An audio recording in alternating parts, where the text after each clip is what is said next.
Will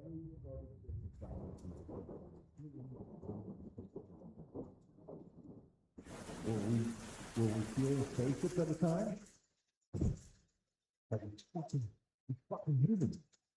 This is the third draft gathering this month.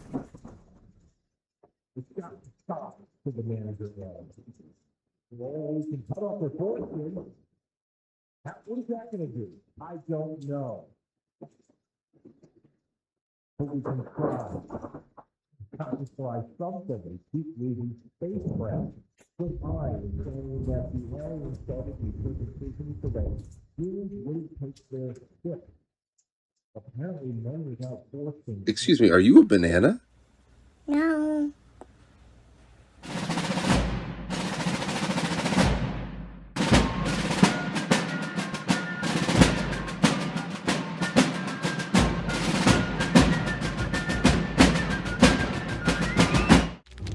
You let one ant stand up to us, then they all might stand up.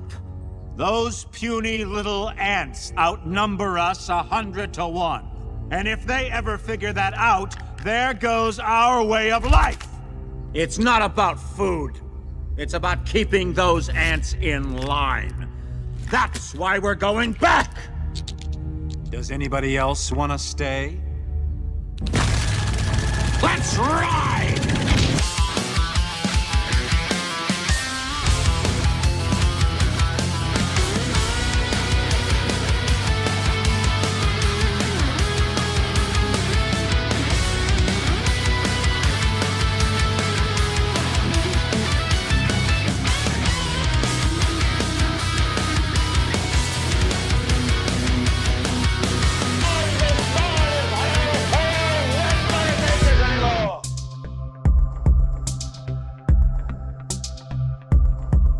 Hey, it's Tuesday.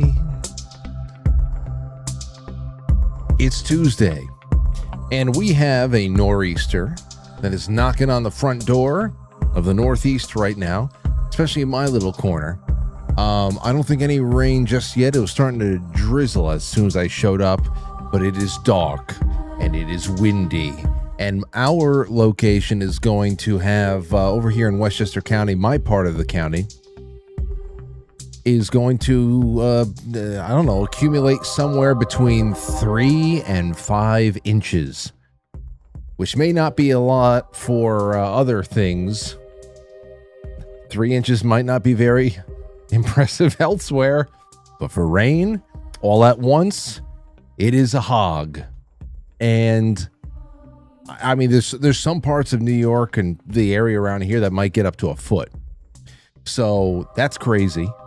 And you know what I really think? I don't know. So I guess the first thing is that's going to happen starting during this show, and it's going to carry into tomorrow morning. And everybody in the path, I hope that you are well prepared and all that other stuff. I mean, I cleaned the basement with Lauren over the weekend, so everything that is not at least housed in plastic is off the ground, which is great. I just hope that there's no accumulation down there, because it is a bitch to pump out. It really is. Other than that, I hope everybody else is well. And if the lights go out, if I just bounce away, then forget about me. Run. Save yourself. Because, I don't know, there's already been a couple of flickers since I've been sitting here waiting to go live at 7 o'clock.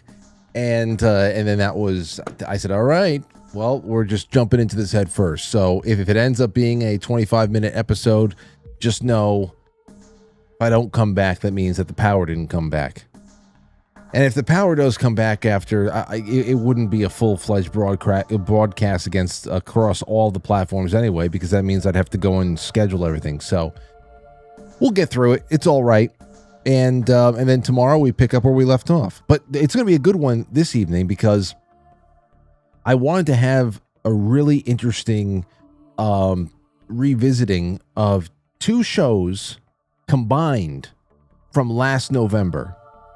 Now, last November we had, I think it was the 2 weeks leading up to Thanksgiving, and we had Dr. Chris Cormier on the show with us. He was from the Nerve Health Institute in I think Louisiana, and he was on with us the second week of, I think, the 13th or something like that.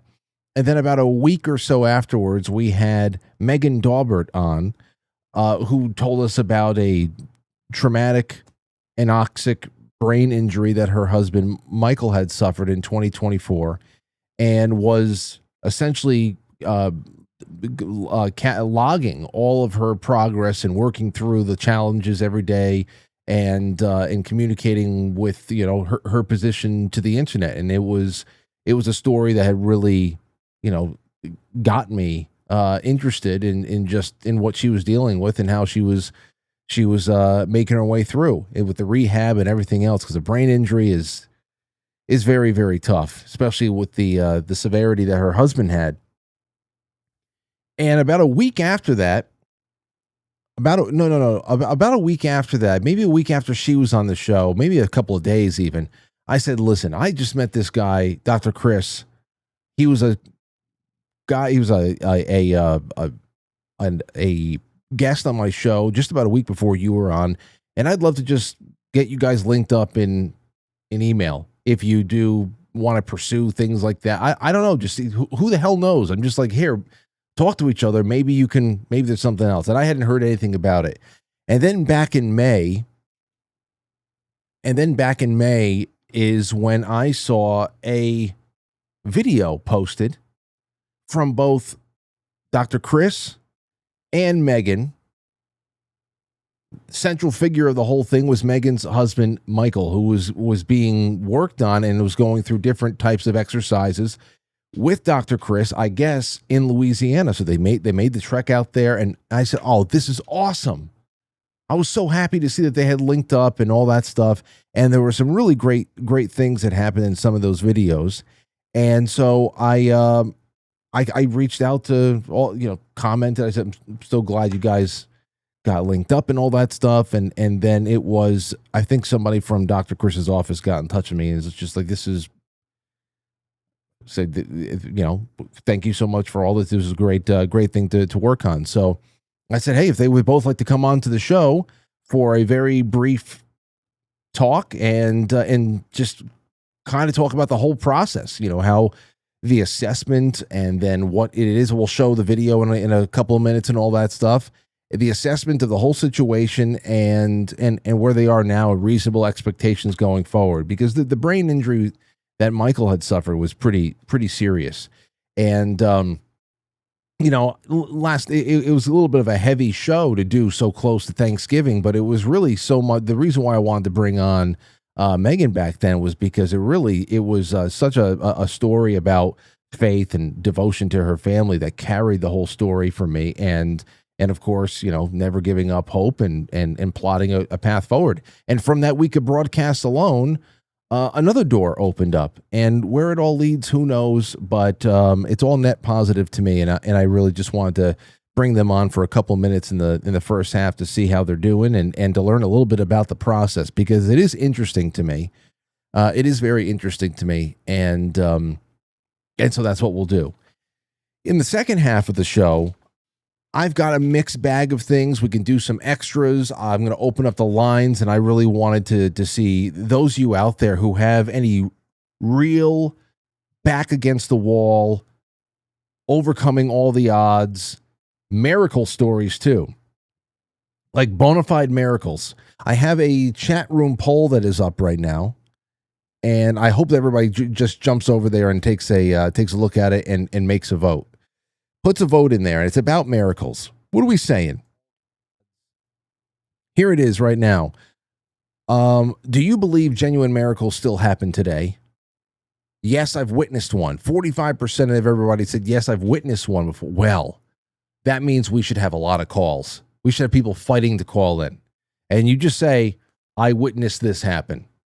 And then I'll ask some follow-up questions. Okay? We don't need a big build-up or anything like that. Give it to me. Sell us on it. Yes, but they're very uncommon is 27%, now 28%. I'm skeptical says 4%. And 24% says I'm looking for one right now, actually. So I really would love to hear about that, because we've done non-human angelic encounters in the past. That also counts. If you want to call in and talk about a time that 100% you met an angel.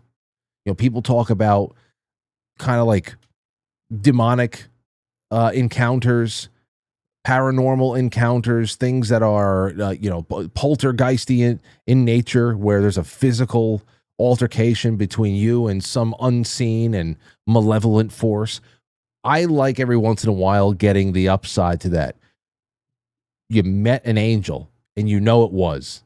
They were there. They did something uncanny, incredible, something very timely and needed, and then you turn around, they were gone.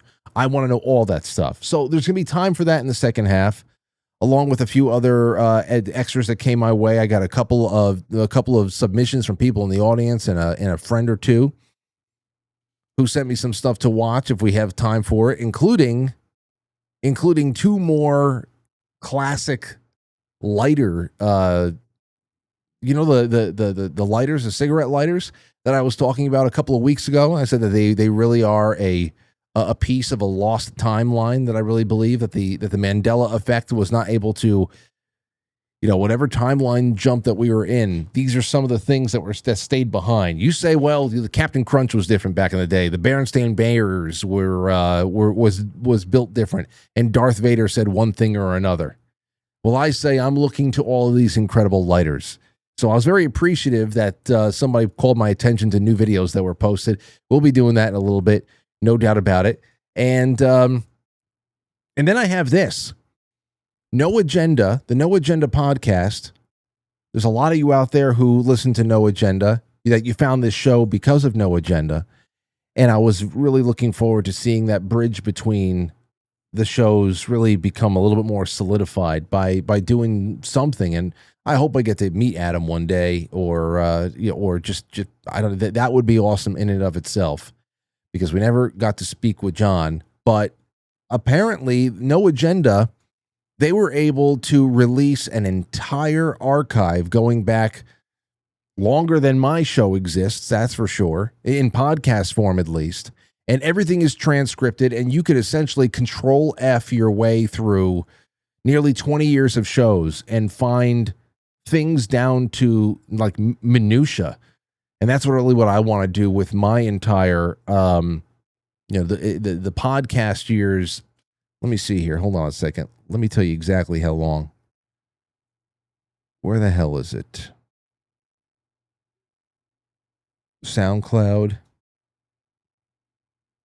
Oh, of course. All right, that should get me in. Oh, now we got to do a two-step verification. It's whatever. Anyway, let me go on my phone for a second. I want to see how many episodes we actually have posted. It should be on my phone. The library, uploads,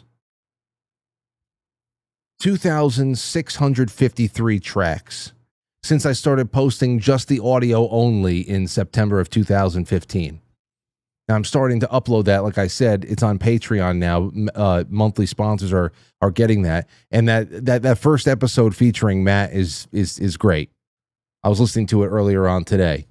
So 2,653 episodes. And some of them aren't even just nightly episodes. There's extra stuff in there too. I remember uploading just audio podcasts from the road in Vermont when I went to Jay's place. I remember recording and uploading stuff from California when we went to VidCon in 2016. I know there's a whole bunch of extra stuff in there. And for these 2,600 some odd episodes, I would love to have them up on one particular server that can just transcribe everything so that it creates a searchable text field throughout all of those tracks, not even for the public, just for me. Because, damn, I mean, that would be incredible. That'd be incredible, because it's not just, okay, well, search Tony Black, search Mom and Dad, just to see how many episodes that they're in the title. Forget about that. You would see every instance that I said the word mom, which would be flooded. So that would be so clutch. Anyway, No Agenda made that available to their audience because they want them to start clipping moments from the show in all of their history and all that stuff. So naturally, I said, this is awesome. I can search, quite frankly, and find the day that they gave me that initial shout out, and I have it over here. So that's going to be good. That's going to be good. Maybe we'll look at that later on tonight too, because it's stormy outside. I didn't want to do anything too heavy. We're going to have a great day tomorrow with Robert Phoenix. Jay's going to come in on Thursday. We're going to have all of that, bread and circus showing between Rand Paul and Dr. Fauci. That'll leave us all with blue balls and who the hell knows. Anyway, that's what we have. So, like I said, back in November, we first welcomed Dr. Chris Cormier, to, quite frankly, to talk about neurological health and recovery. And he is the head of his own institute and his own offices in, I think, Lafayette, Louisiana. Let me bring them in here right now. Body chargers, they're called. And we were talking about all types of technology and things like that, and the nervous system, and just the miraculous healing powers, the regenerative powers of the human body. And like I said, a week after Dr. Chris came on is when we met Megan for the first time. And that was it. It was a really nice lead up to Thanksgiving. But then on May, I was so excited when I saw a video posted that had these two working together on the internet. And man, oh man, it's wonderful to be able to bring them both back into the fold here. Megan, Dr. Chris, are you guys both there? We're here. Wowee. Oh, and we get to meet Michael too. What's going on, man? Hold on. Let me get the zoom up. There you guys. Here is Megan and Michael. It's great to have you guys on. And now, Dr. Chris, whenever you speak, you'll be able to jump on screen too. So that's just gonna circle through all of you. So how have you been, Dr. Chris? I've been excellent. We've been great. So just happy to be here. Great to see you, Megan and Michael. Great to be on your show. Well, you know what? Let me ask you. I'm just gonna let you guys tell the story, because after last November, we haven't really spoken so much, aside from me just watching you guys from afar, what you're doing and how your stories are developing and all that. So, I mean, talk about everything that's actually happened, leading to Megan, Michael traveling to work with you. I have to imagine you guys went to Louisiana.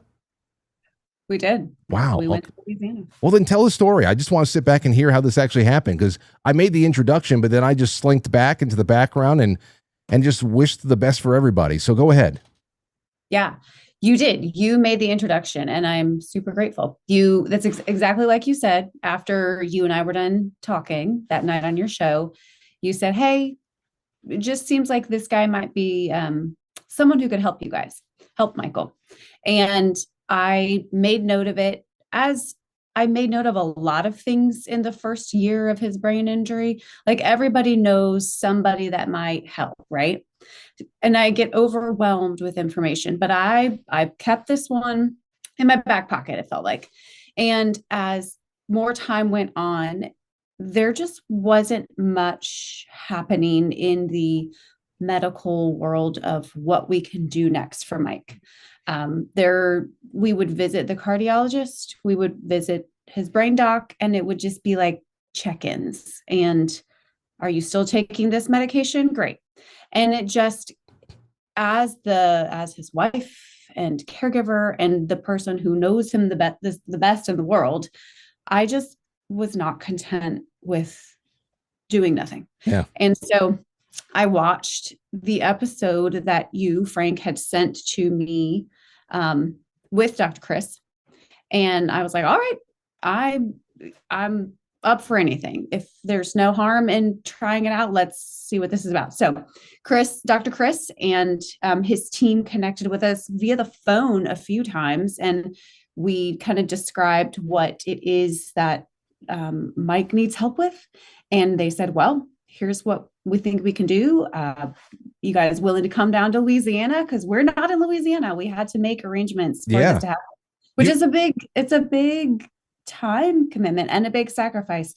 But when you're in our shoes and you're dealing with someone's health for the rest of their life, things like this are worth making the sacrifice for. So anyhow, I don't know if Dr. Chris wants to jump in at this point. So we get connected finally, we make arrangements. This is November all the way to May of this year. Then, so I mean, that's a good, how do the math? 6 months? Yeah, it's a lot. It's a lot of time, but it's also not a lot of time. And your experience with doctors and how everybody's just in and out, revolving door, not a lot of talking, and just checking boxes and making sure you have one pill or another.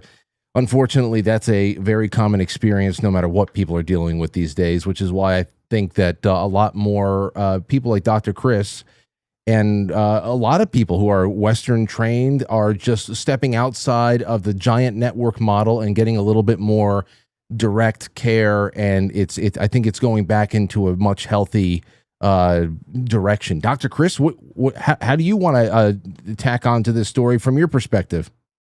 Well, first and foremost, I want to just say thank you so much for setting this up. I mean, it's so nice to use, modern day technology to educate people across, from wherever. We're so blessed here to be in Lafayette, Louisiana, South Louisiana of all places. And we literally have people that come from other countries. I mean, we had somebody from almost Australia this past week. I mean, so people come from all over to see us. We're very, very blessed. Thank you so much for offering this portal for us to educate people about what's possible. And obviously Megan and Michael, just extraordinary people. I mean, in general, they are extraordinary. My staff just absolutely loved who they are. Megan, and both of you are rock stars, honestly, because I think I had private conversations with you, Megan, and along the way, and just said, there's so many people that would not have gone the extra mile the way you have. And you could just tell you love him so much. He's such an amazing person. Michael, you really are. And so much is there in possibility. So when it comes to what we do here, we're so radically different than everybody else, in a good way. And I think where we are is trying to focus on self-healing. And when it gets to when you talk about the human body, it's a crazy thing. When you look into alternative care, people are lost. I mean, you get in even in conventional, you don't know who to trust anymore. There's too much information.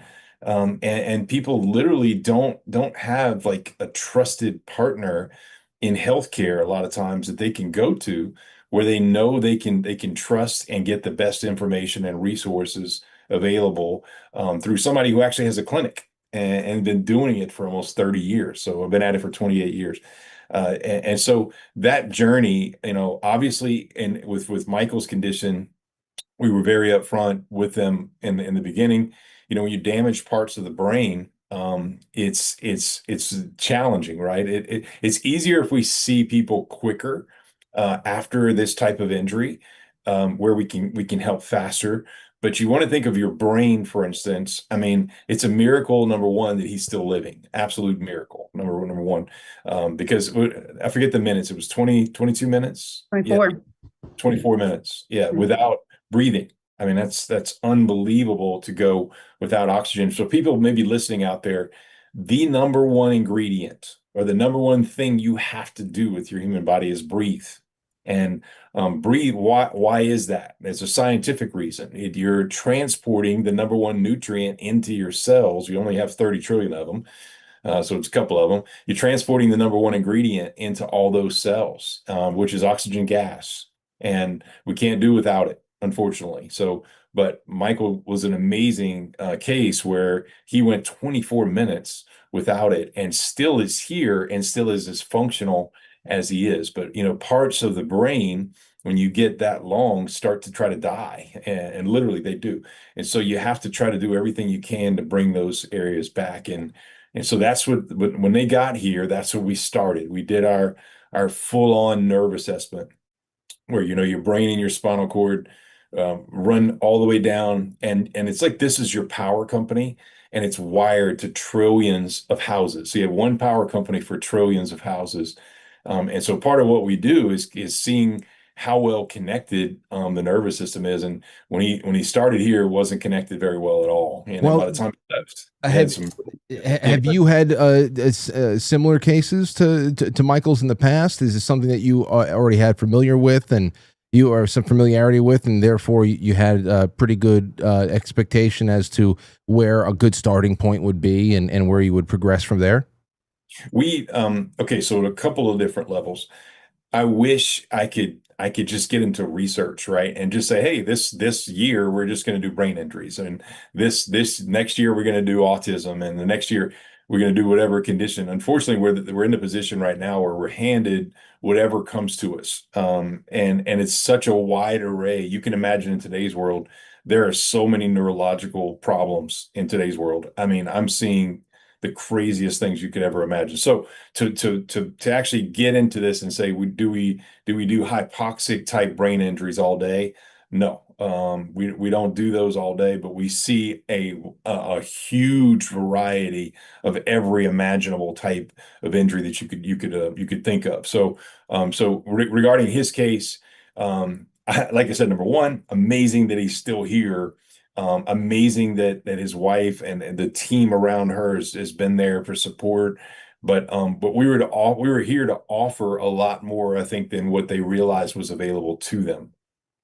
Okay, well, I would love, if all three of you don't mind, I would love to play this video that Megan, I think you were the one that posted it.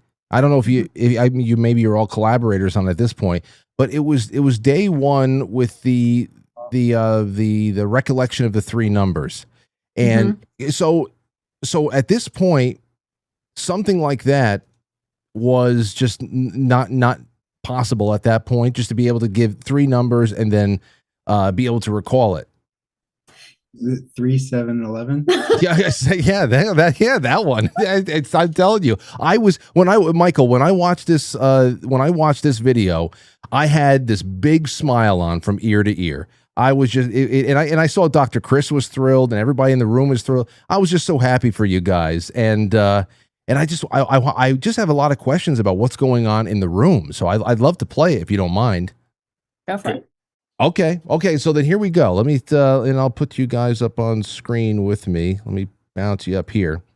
Okay, so here we go. Let's see here. Okay, let's play. Of the numbers. Yep, I want you to remember the three numbers, and I want you to remember the order. Yep. And I might just randomly ask you what they are. And we're going to keep talking and doing all the stuff we're doing. You ready? Okay.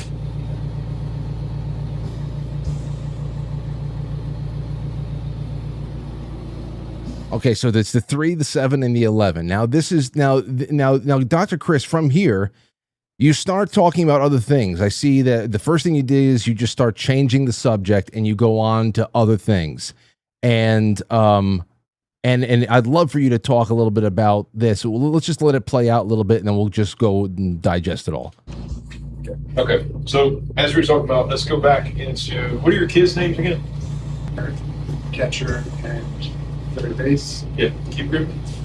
Tell me more about Brooks. Look at my finger. Anything about Brooks you want to talk about? He's really smart. What subjects did you like? I'm not sure. Yeah. How do you know he's really smart?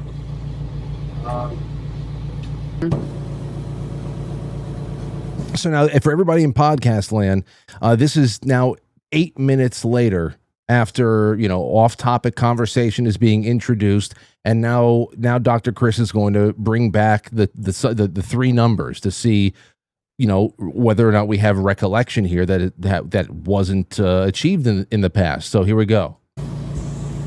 Any ideas? 3. Yeah.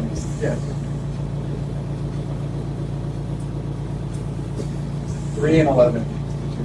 Okay.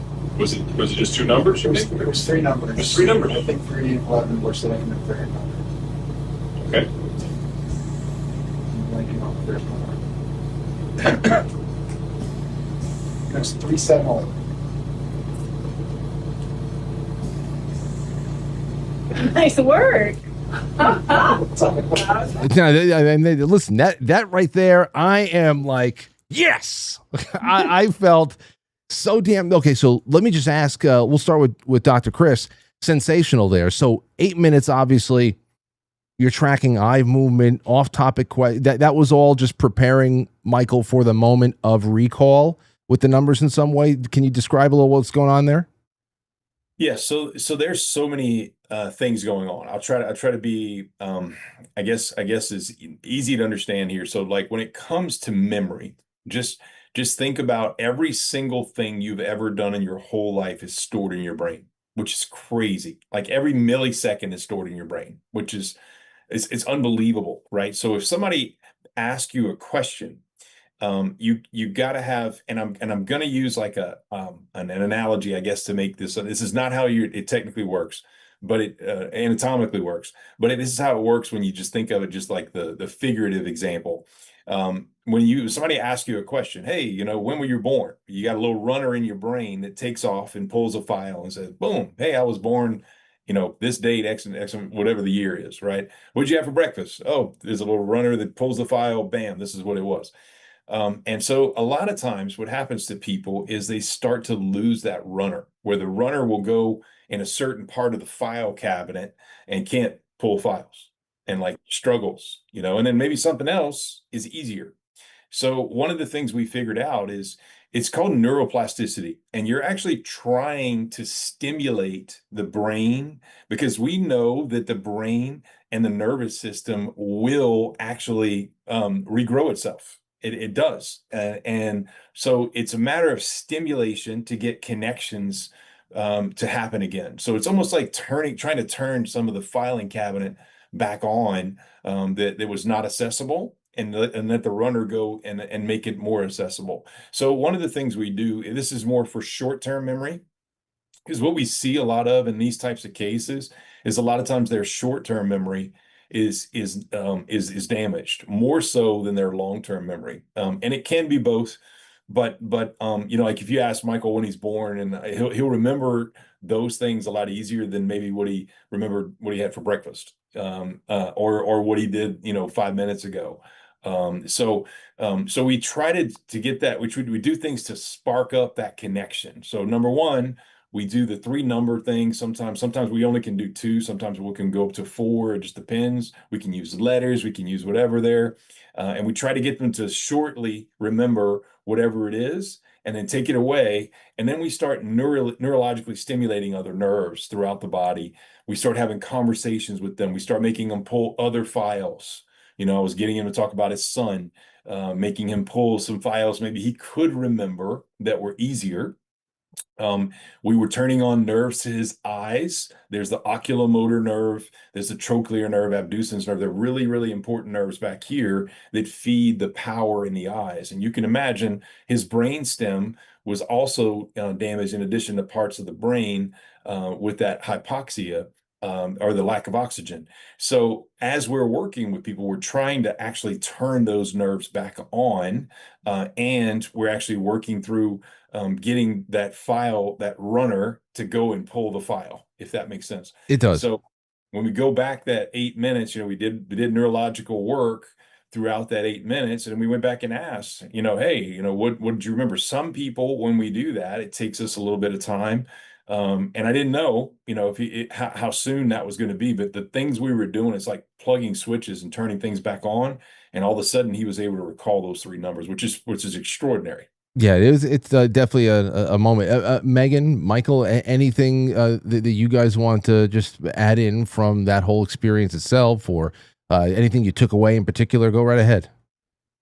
Yeah, it might sound to the listener like, wow, that really isn't a very big deal, guys, but it is. I have sat with Michael through every appointment over the last 2 years since his incident, and every test has included this memory test. They've given him 3 words that he needed to remember, unrelated to each other. We've done numbers. We've done it, and they'll give him 3 minutes, 5 minutes, and he has never been able to produce all 3 elements of that test.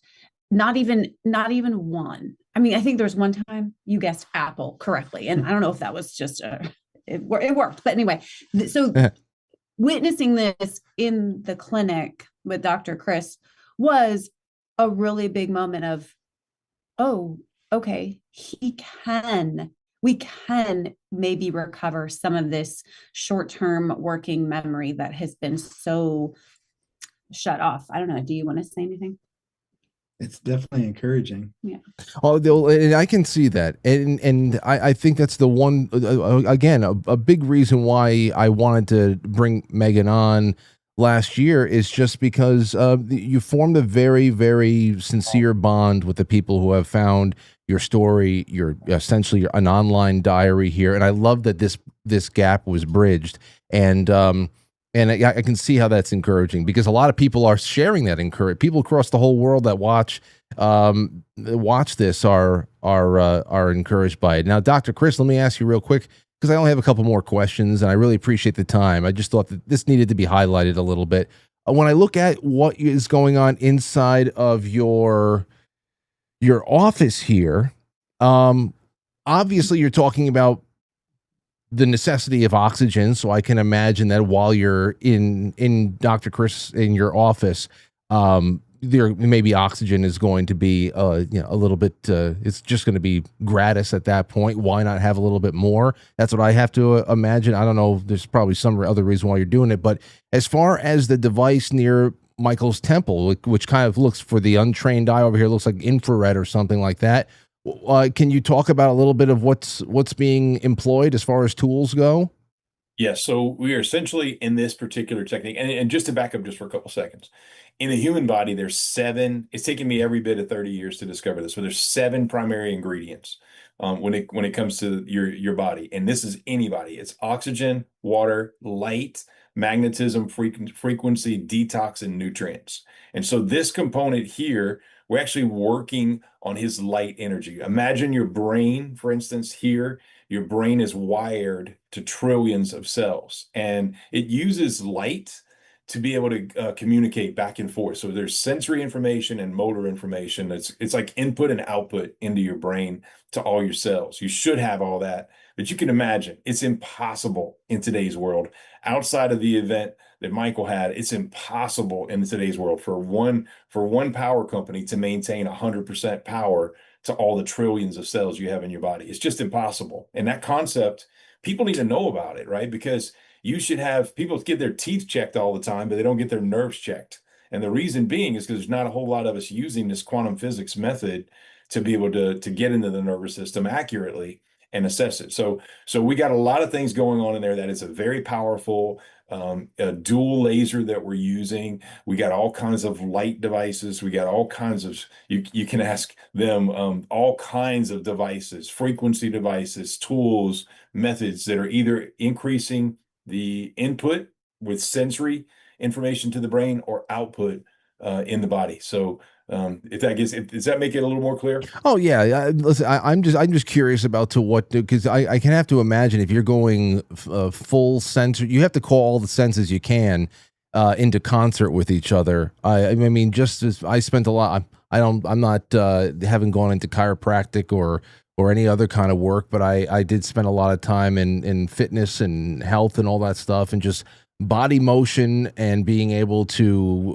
recruit everything from intent to muscles for compound movements and all that other stuff. It makes sense why you would want to be able to have different levels of stimulation at one time to be able to wake certain parts of the brain up, to retrain it, to put those building blocks back in. I just was wondering about the actual technology itself. So thank you for that. So I guess where I would like to leave off with you guys is, what are there going to be future follow-ups? Can they be done abroad, or does Megan and Michael have to come back in at some point? And what's the homework? Because there has to be things that Megan and Michael that you guys are working on now away from Dr. Chris. What's follow-ups, homework, and then we can talk reasonable expectations as far as what comes next. I guess I'll jump in first, and then Megan, you can do it. So all of our people that come from either our locals or people that come from out of state or out of the country. I got to a certain point where I was like, okay, we're doing fantastic things in the clinic, but I got to be able to recommend certain things for you at home. And I can't be a doctor for everybody in every state because I'm only licensed in Louisiana. So I ended up, we have the Nerve Health Institute, which is our clinic, and now we have an online portal where people can go. It's a full community with people from all over. I think we have people from over 20 countries now that are on our Body Chargers community. It's completely safe portal where you go and in this community, you can access all the tools, all the methods, all the technologies we have 24/7 from home. And it's literally like a portal to teach people all about self-healing. So my greatest patients, I always tell people all the time, is we have, number one, we have people who never even come, they can't come to the clinic. So they just go to Body Chargers and they transform their lives just by doing the things we recommend. And then we also have people that come to the clinic, like Michael did, and we did some work on Megan too, and you can probably tell them a little bit about that because and that we will go back to it. But with people coming to the clinic, we want people to have all those methods for home, and so now we have the best of both worlds with that entire portal. It's taken us almost 2 years to build it out, but it is so amazing now for people. And I hope you've been able to enjoy it. If you want to tell them a little bit about it, Megan. Yeah, that's the homework, Frank, is yeah, I would love, honestly, for us to be able to come back to the clinic. I really would. But until we can, we are able to get onto Body Chargers and access a whole library of conditions or illnesses that Dr. Chris has written about and given you, like, okay, if you're experiencing this, try this. And he also has vetted all of the products that are out there to aid you in this holistic quantum physics, quantum neurology approach to healing, which it kind of goes back to, there's so much information out there. We're not really sure who to trust in this world. Google will present you with 17 search result, pages, and you're like overwhelmed. Yeah. But what I love about Body Chargers is that, I mean, we now trust Dr. Chris and his team. So I trust the selection of whether it's, I don't know, supplements or a hydrogen water device or the frequency devices or the red light therapy, the massage gun. Like, I trust all of the things that he has selected, saying, here, this is what you want to invest in. This is what you need.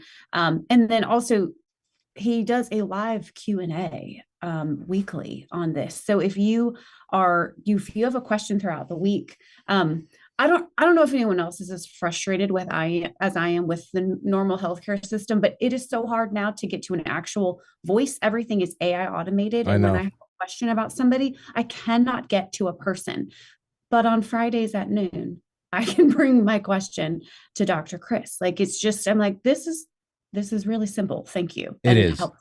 It is. I know quite a few people who have done that with just trying to be able to bring a little bit more sanity to people's daily health maintenance and all that stuff. And it's not that you abandon everything in your life for something new. It's just people are bringing new pieces on to what becomes a more the holistic health team, so you don't have to tell me. I can imagine you have a whole bunch of doctors and a whole bunch of specialists that you are in contact with constantly.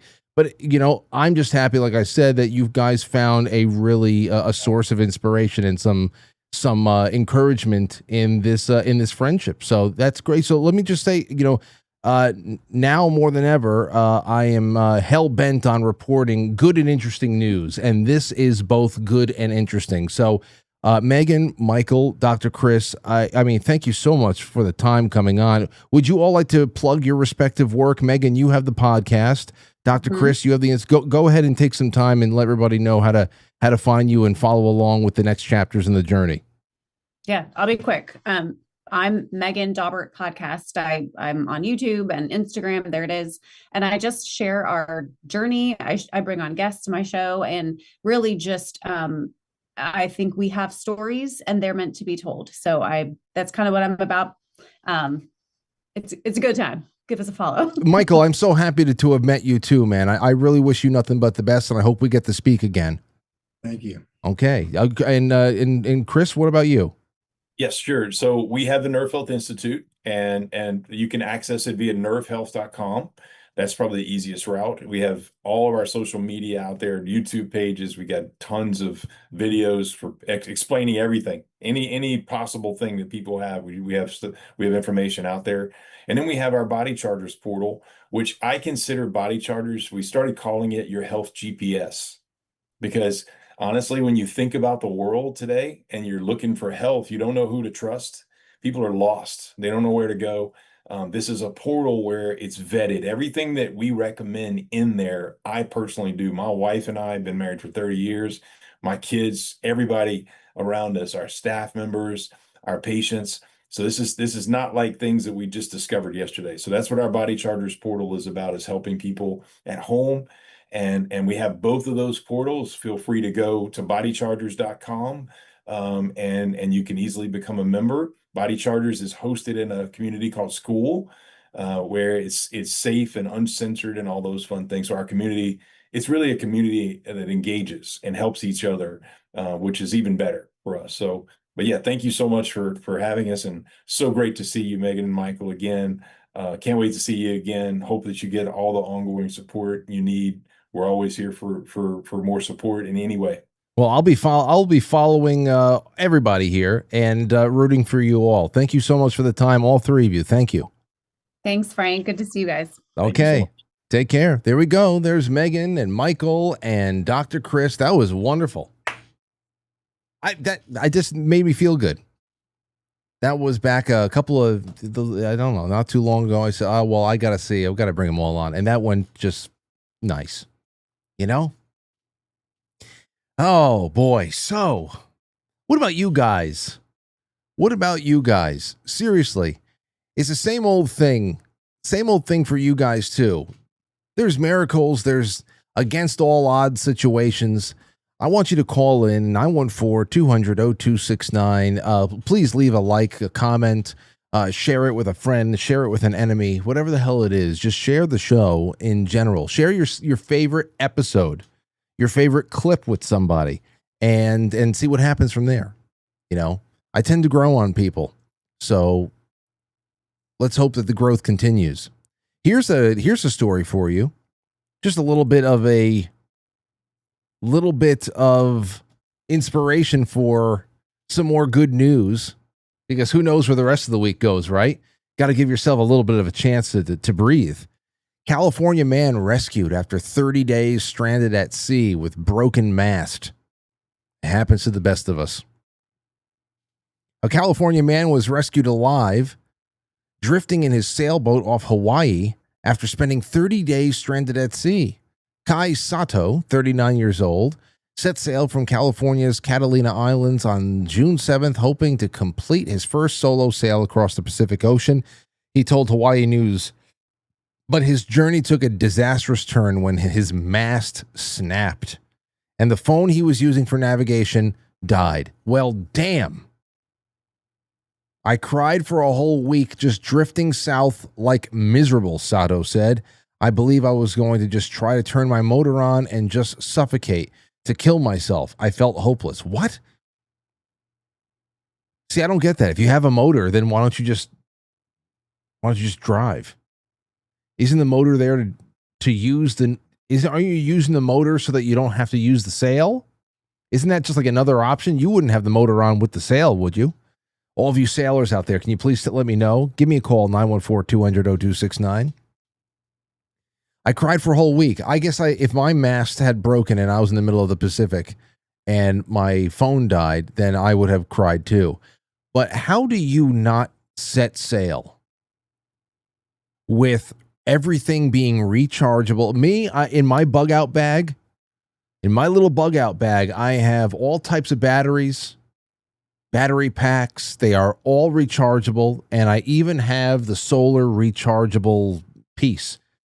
You just put it out, solar power. I mean, how, like, you're going across the Pacific. You don't have a way to be able to charge devices, especially if it's something like satellite phones, or what about a radio? There's no radio. Then again, I mean, it's a big ocean, that Pacific is. Anyhow, do you have a story like this? Sato said that he initially tried to motor back to shore, but ran out of gas. Well, there's my question. Frank, just keep reading and shut the hell up. I was literally like a sitting duck, just getting taken south by current going way off course. After several days, Sato said that he began jerry-rigging the sails and used PVC pipes and kayak paddles to try to repair his boat. After about 20 days adrift, he said he ran out of drinking water and began using a plastic bag to create condensation that he could drink. I was just licking that to survive, he said, adding that he ate mainly oatmeal and fish and squid that landed on his boat. Does squid just land on your boat like that? Again, for everybody out there who knows the sea, the open sea, and can give me a little bit of an understanding here, let me know about the flying squid. And squid, that is that's the plural is squid. Is the plural of squid, or is it squee? Okay, let me see. Let me see. The Seafarers International Union issued a statement last week in which they said that on July 21st, watchstanders on board the MV George III spotted a small sailboat in distress. All hands were called to assist the recovery of a solo sailor, Kaichi Sato, aboard his de-masted 32-foot sailboat approximately 900 miles from Hawaii, they said. Damn, that is off course. That is nuts. Now, that is one hell of a story. It's a happy story, but there's a lot of tribulation along the way. I wonder if he's ever going to go out on a boat again. I wonder if he's going to try to cross the Pacific again. Flim Flam Man said, Frank, I can tell you how to transcribe all of your shows. I'll send you an email tomorrow. An average desktop with RTX video card like 3060 can do an hour of audio in 2 minutes. Okay. Well, we need to do about 15 years. Just about 15 years worth of audio. It's not 15 years like an actual, that's not how much audio there is, but, you know, a show a night. It's crazy amount of time, but I love to hear everything that you think I would be able to use to get this going. Oh, man. There's that. Oh, here's another bit of good news. A man named Mark Rosenblum, the director of statistics for DHS, has been fired amid a lawsuit against DHS for withholding deportation numbers. I don't know to what degree these numbers were being withheld. But critics suggest that Rosenblum, a liberal, easily could have been underreporting deportation or illegal populations, ruining the data. And here he is. That's a face you can trust, right? It's like a mix between some kind of a fucking vampire and the hearse driver from Burnt Offerings. That hearse driver from Burnt Off. In fact, if he had mirrored glasses on and a hearse driver's cap, he would be ready for that film that scared the shit out of me for all of my childhood. Yeah, I don't know about this guy. Unless you're producing a faithful adaptation of Salem's Lot, and you need to cast a really authentic looking vampire, you should never hire a person who looks like this. It's not just the generally unkempt hair or the awkwardly sized suit that looks he got it from a funeral home or something like that. It's just what the eyes radiate, and that the butter yellow teeth. I just doesn't seem trustworthy to me. I don't know. So I guess a small good things. Thank God for that, right? Am I right? Or am I right? No, this is going to be a short show. Stick with it, Frank. It's okay. Am I right? Here's another one for you. Before we go to a quick break. This is not necessarily good news. It's confusing news. I had saw this right before I went live, and I was just wondering again when we were talking to Michael Steger last night from Promethean Action, which I really loved the response. People, it was just not because everybody was all in agreement or all opposed or anything. It was just that healthy mix that I knew was going to happen. And there was just a lot of people talking in several chats, several chats and comment sections. I had an incredible inbox full of people that were giving me their opinions. I have 1 or 2 voicemails I'll play maybe tomorrow or on Thursday. I'll see when I have the time. But here, add this to the list of mixed messages that I just do not understand. Headline from the Telegraph: stealthier, faster, deadlier. Iran unveils a new suicide drone. IRGC's jet-powered weapon poses fresh challenges to U.S. forces in the Middle East. Not only is Iran's war-making abilities not only have they not been apparently soundly and quickly annihilated, destroyed, but they are now showcasing new stealth drone bomber technology. You make this make sense. If you can make this make sense for me, then go right ahead. This was going to be a 3-week war because it was just a matter of American military ingenuity was just going to level everything, and the entire Navy was going to disappear in 5 minutes. And now they're just like, it's like research and development is really popping. They just unveiled a new suicide drone.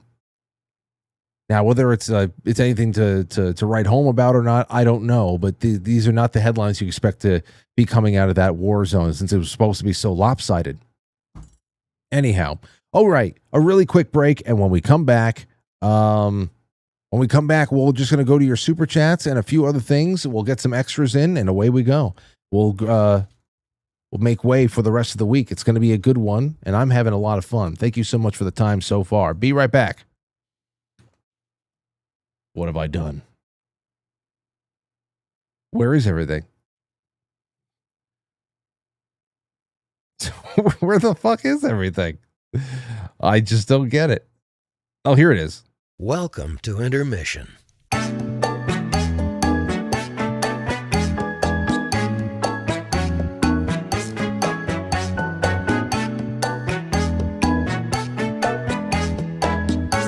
Yeah, intermission.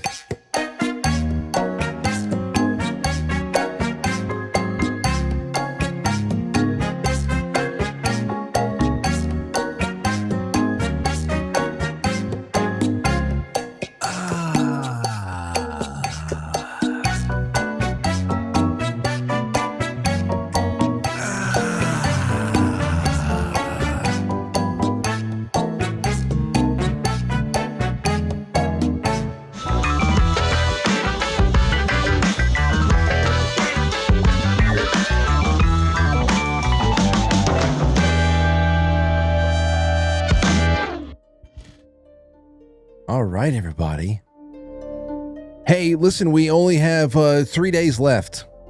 I don't know. We'll probably be pulling the winners' names on Monday on August 3rd. But get on over to ketobrainz.com, our wonderful sponsor. What I am cozying up to, and just really just Keto Brainz and these wonderful super chat raffles. I think that's where I felt just the most comforting. I love our sponsor, Keto Brainz, and I built a whole health regimen stack around it. Just 3 products: the creamer, that is brain nutrition, pre-workout, in the meetings, writing the show, feeling like $1 million, just streamlining everything and feeling like I'm like $1 million. Add it to whatever you want. And then there's the nattokinase, which is probably going to pop up again on Thursday night when we're talking about COVID. And I don't know. You can't talk about COVID without talking about blood clots. Anyway, that's the nattokinase. Blood clots, declotting, preventative, break it all apart. And also just healthy blood pressure. Buy something, anything from any of those things. Put the stack together all over on ketobrainz.com. Use promo code July. And not only are you going to get some of the best products that you've ever integrated into your daily routines and your nutrition and your plans for better health, but also you're going to be in on a massive $2,500 giveaway. That is, we're going to pull a name on Monday probably, because August 1st is Saturday, so we can't pull it on July 31st, which is a Friday night, which I think we're doing the Playhouse this Friday, but that's that. And then there's going to be 4 runners up. You're going to be getting travel packs, whoever the 4 runners up are. So there's going to be 5 prizes given away.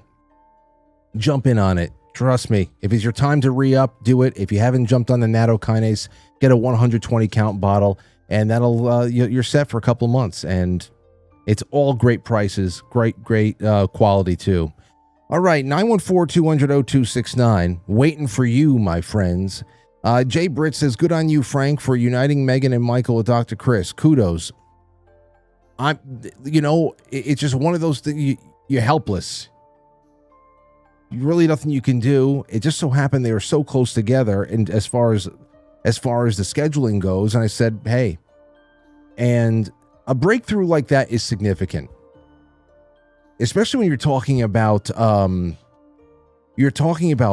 short-term memory and the ability to just recall, a cluster of 3 numbers or 3 words or an image from a couple of minutes prior.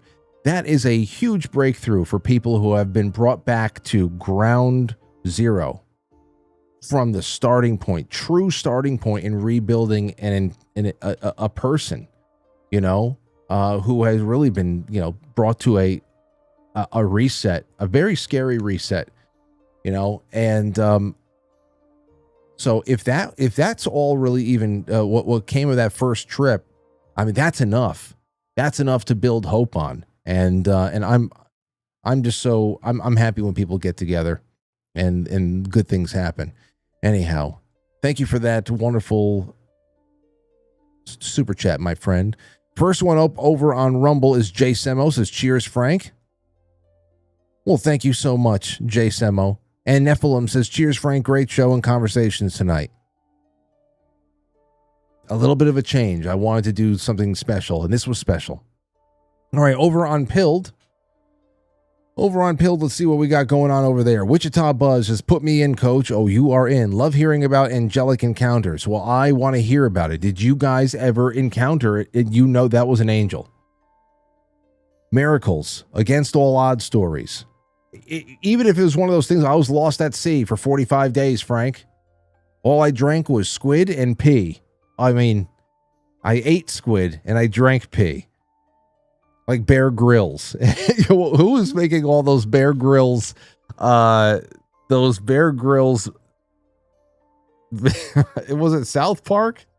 Whenever they would make those skits about Bear Grylls where he was just like finding reasons to drink his own pee.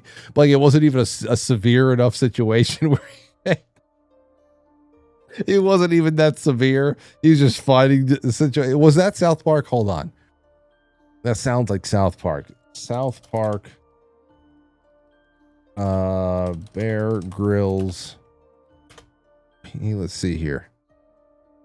South Park season 13 episode P, titled P, focuses on a massive meteor water park disaster and a running joke about water being filled with urine. Bear Grylls is globally famous for drinking his own urine on Man vs. Wild. The two subjects are frequently linked in internet memes parodying Grylls' eagerness to drink his own pee at the slightest inconvenience. Yeah, but what was that in the character in the episode?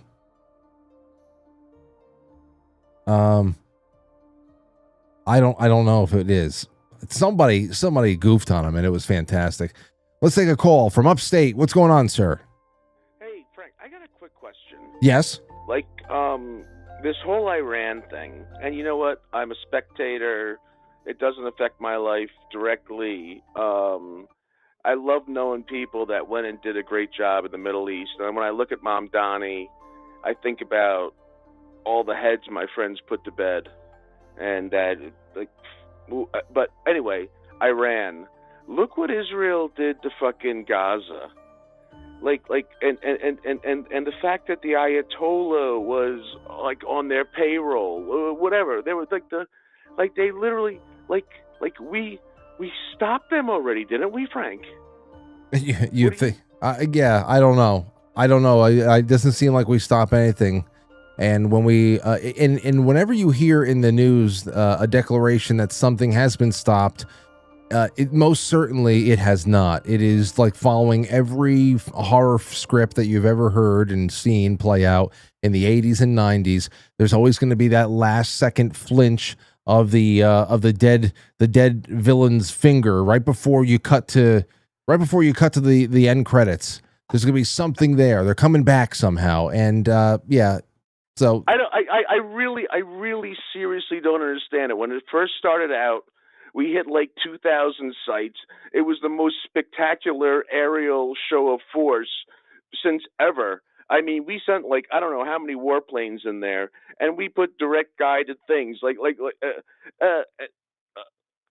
this should be over. So what I'm saying is it's got to be a glitch in the media, and we listen to it and we look at it and we believe it's fucking real. You know what I'm saying?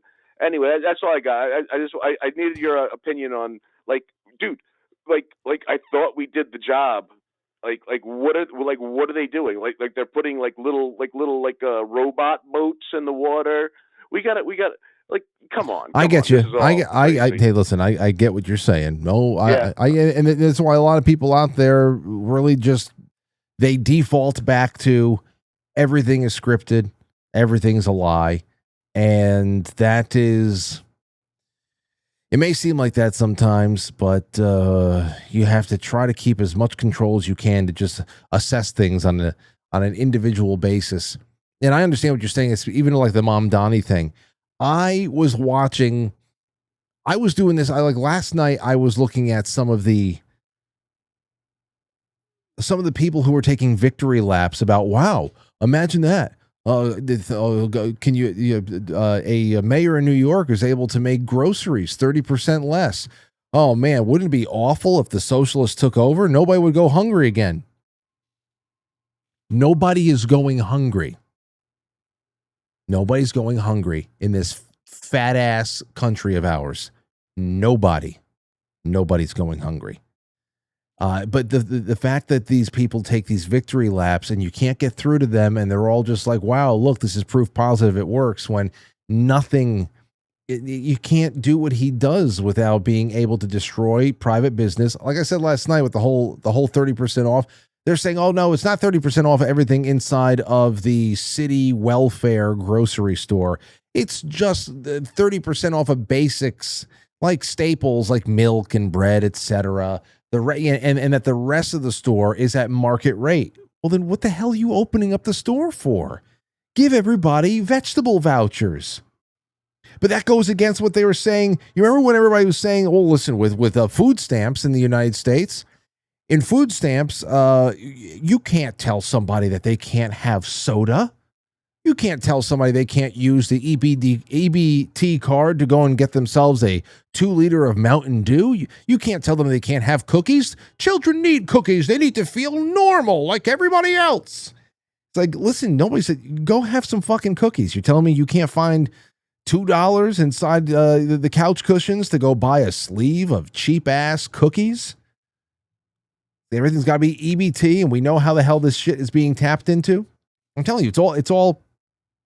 So, while some people are saying, how about we make a little bit of a change with just the way that we provide food to the so-called needy, and making sure that the money that is being illegally taken and redistributed for those programs are only allowed to get you complete proteins, healthy fats, milk, dairy, whatever the hell, whatever you want to, but that's it.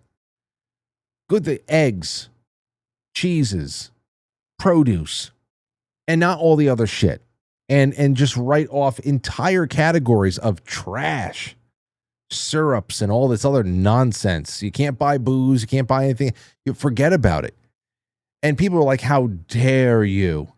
And now Mom Donnie is supposedly some kind of a fucking genius because they're starting up a city store. And all of the basic staples, milk and bread and all that other stuff. I wonder what's part of basic staples, though. Are the cookies in there? I haven't seen any of the details. But those and produce, diarrhea lettuce and stuff like that, that is going to be 30% off. Everything else is normal price. Oh, okay. So then you are for prioritizing giving a little bit of assistance for people who truly need the programs, but only opening up the doorway for them to be able to get nutritious foods to their kids and not buying them fucking ramen. Okay? Not giving them ramen noodles and what flamethrower Cheetos. So they are okay with it, right?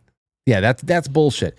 And the other thing there too is then give them then create a food stamp program with all the new taxes that you're putting, which you don't even have the authority for. So that's why you're raising property taxes. You want to raise property taxes 9.5%, 10% on the middle class. So all the new money that you're bringing in and everything that you're dishing around, just start a booklet program. You can go and get 30% off of your basic staples. Why do you need to open up a whole new damn store? Like, oh, well, everything else has the big margin items. That covers the cost of the lost items like the produce and shit like that. And listening to these people talk because they're so out of touch, you can't reach them. And after you see a couple of tweets like this, you got to go and do something else. Got to put the phone down and go do something else and invest your time into something that's not going to make you feel like you're stuck in the seventh circle of fucking hell. It's like listening to Kevin from The Office explain his Big Mac theory. And I tweeted it out the other day, so I might have the quote over here somewhere. Let me see. Here it is. Here's the quote. I had to go grab it last night. Every time you buy a Big Mac, you set one ingredient aside. Then at the end of the week, you have a free Big Mac, and you love it even more because you made it with your own hands. That's Kevin from The Office. That's essentially the mindset and the processing power of your average socialist who is just gushing over Mom Donnie's grocery store bullshit, okay? These people are trying to break down the science of robbing resources from Peter to sell it at a so-called discount in some welfare grocery store to Paul, and they think that they've had some sort of an economic breakthrough, like they've discovered a new element, and it's just so sad. It's sad. You can pity a person if they did not in some way drag you down as well, but they do. They do, especially since we are so financially fused to one another. No matter where you live in this country, you are fused in some way to the idiots who think that Mom Donnie giving everybody 30% off a head of cabbage is like, he's Milton Friedman. You are in some way fused to those people. You have to understand it. There's no getting really away from it all. Well, there you go. There's our miracle stories. Now that I've had my socialism rant again. ST says, great show as always, Frank. Very uplifting and inspirational. Yeah, until the Mom Donnie rant. But I appreciate you. And ST is now in the running even more for tonight. For Thursday. Thank you, Corey. Thank you, Ginger. And Silly Boar Amethyst Cat says, happy Tuesday, Frank. Happy Tuesday to you as well. Lynn, give everybody a group hug over on Pilled. And let's go into something. Hold on. Actually, we got a call. Let's see what we got here. 817, you're on the air with Frank. Go ahead. Hey, Frank, this is Claude 9. How are you? I'm doing just fine, man. Yesterday I heard you talking about, was it the flock cameras? Yeah. Correct? Yeah. Okay. So, and, it's apropos, I think, that you're talking about government tyranny in the state of New York, or specifically the city. I see this as both political parties are simultaneously trying to trample our civil liberties just because they can, and they will force us to comply with this new anarcho-tyrannical government system that they've essentially created. I think that what we're seeing today, though, is a pushback, an organic pushback, but how much of that is going to actually come to anything? I know I've seen a whole bunch of guys on Congress try to push back against the Fauci, COVID restrictions from 6 years ago. And I'm thinking, guys, it's already too late. You're not going to be making substantial change. Substantial change was 6 years ago to 5 years ago when we were telling you specifically, hey, we know how this ends. We can see the light at the end of the tunnel. Don't try to force us to go into lockdown. And now what we're seeing with lock cameras, we're essentially having the same exact type of argument here where people are going to inevitably feel uncomfortable because this is going to lead, or already is leading, to a surveillance state where Big Brother is watching your every single move. People love to point the finger and say, well, China has this and Russia has this, and we're off better, right? And I'm thinking, well, no, you're not off better. In fact, in some ways, you're off worse because all that data gets shared. You know, it doesn't just get shared to these big Fortune 500 companies. It also gets shared with our quote-unquote foreign allies, and specifically the one in the Middle East that everyone loves to talk about so much, which I think we just merged our militaries together. And you can correct me if I'm wrong on that, fact check me. But I believe Congress has voted to have our militaries be combined, if I'm not mistaken.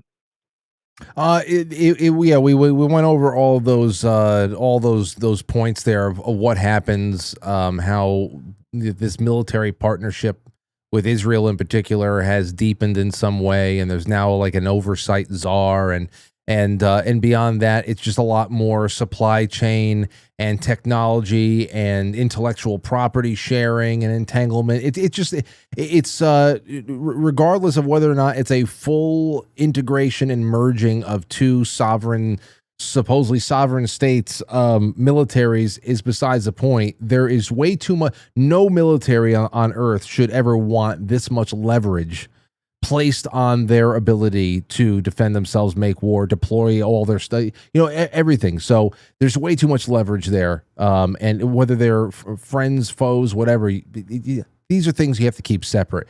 So yeah, that's it's been a point of concern for a lot of people.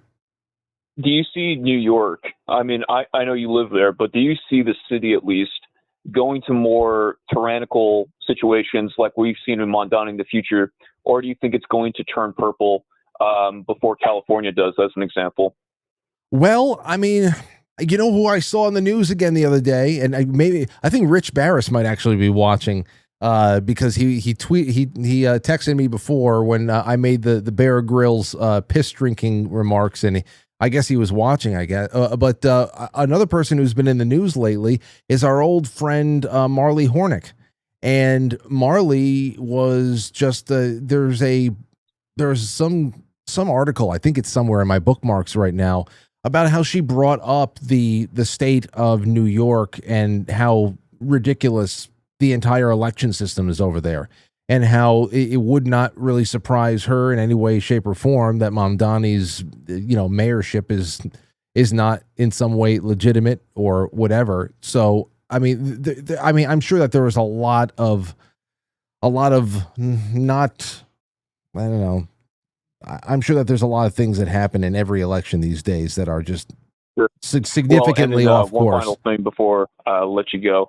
Is drinking piss a right wing or a left wing position to hold, or libertarian? Libertarian across the board. That's just about doing whatever and not thinking twice. But if for Republican, for a right wing, it would definitely be a last ditch effort to stay alive, because it is just it's like, okay, well, we want to stay alive and we have to fight until the end, and we have to do what we got to do.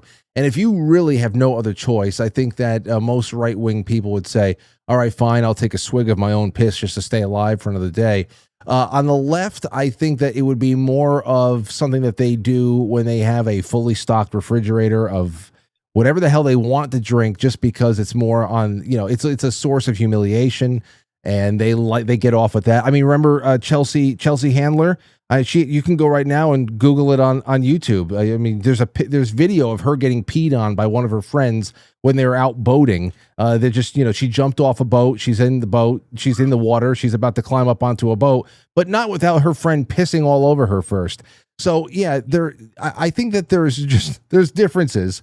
I think libertarians would just they're just like that. And then there is the right wing that would use it just as a way to preserve life whenever everything else has been exhausted. And then I think that Democrats are more likely to do it just at your at a normal holiday party. That's fair. Yeah, they do it for the love of the game, is basically what you're saying. The love of the game. All right, man. Well, but Frank, I will let you go. You have a good rest of your night, sir. You got it. So what Marley Hornick had said, and what I was saying is that I'm sure that there's some shenanigans that play out in every election, but you can't deny the insanity, the magnet that a place like New York City has become for some of the most overeducated dumbasses. It's crazy how you can be overeducated and just be as stupid as somebody who is, I don't know. It feels like the more you get educated in this country, you are more disabled than somebody who didn't go to school at all. And I say more because those who didn't go to school at all, like I'm talking about maybe even dipped in the middle of high school, didn't even complete high school. Because there's a sense of freedom there, at least. You know, I think about a dropout. If I think about a high school or a college dropout, I don't look at them the same way that I did years ago. Like, whoa, they didn't even complete high school? Man, I don't look at them the same. Because you know what? It's one of those things where it's just almost like a rite of passage. I graduated high school. And everybody seems to go to at least 2 years of a community college these days. So what we know what is expected of people in society now, and doors open all over the place for people to go. Federal funding is provided, and we understand what comes from that education, what largely people end up doing with their lives afterwards. And of course how easily and how effectively they put that education into a well-paying job, a gainful employment, at least enough to be able to pay off the debt that they now owe. But now I look at it completely different, because I look at dropping out or never even entering into college, for example, as true liberation. Like you have cut the umbilical cord. Now, what happens from there is totally up to you. You can study whatever you want as often as you want. You can pursue anything that you want to do. You really can. Now, if you wanted to pursue something like neurosurgery or something like that, you probably should not have dropped out. You're going to need to take another pathway through and get that education. But I have to imagine that if you were on the neurosurgeon path, you would have known it soon on, and everything else would fall in place, and you put the blinders on and do what you got to do. But I don't see it like that anymore. And I really think that somebody who drops out in high school and never even attempts college has a higher chance of actually understanding the world and understanding humanity from a base level better than your average, overeducated liberal nut who goes and moves themselves to New York City because they think that they're going to live like Carrie Bradshaw, Sex in the City or something like that. I really do believe so. Because the umbilical cord has been cut, and you at least have choices.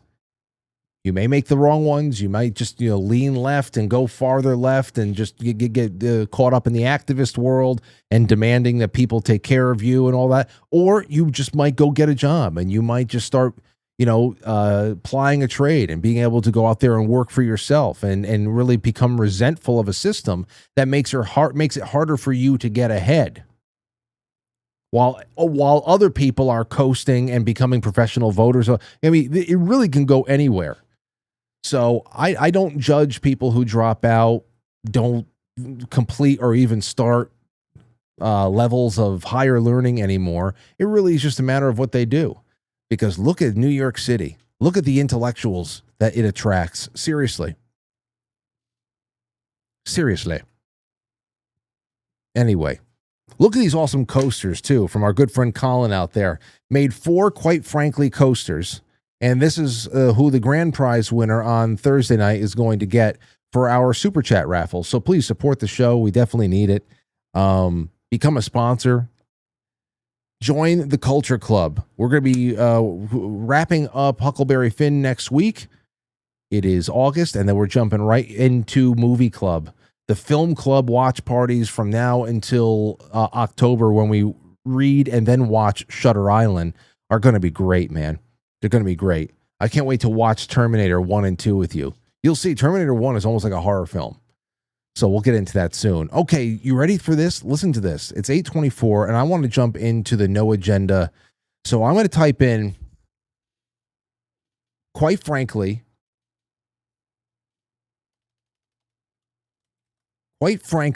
comma, Frank. And let's see what pops up. All right.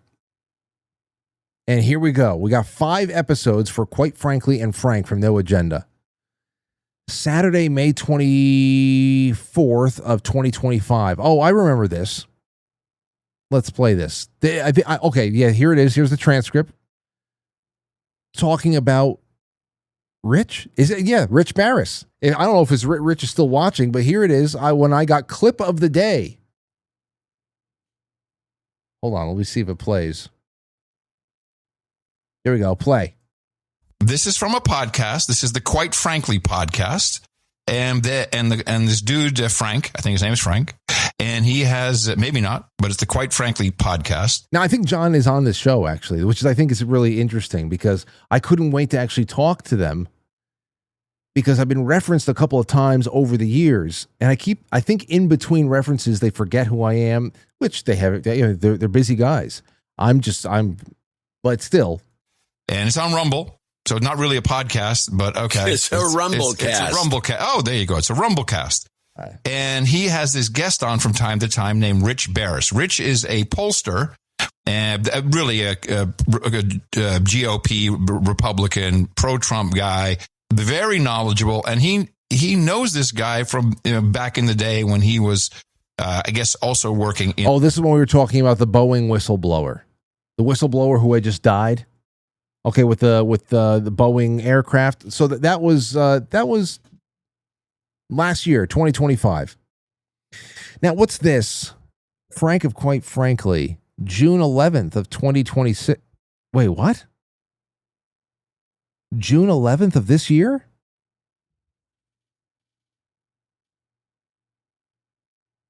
Hold on.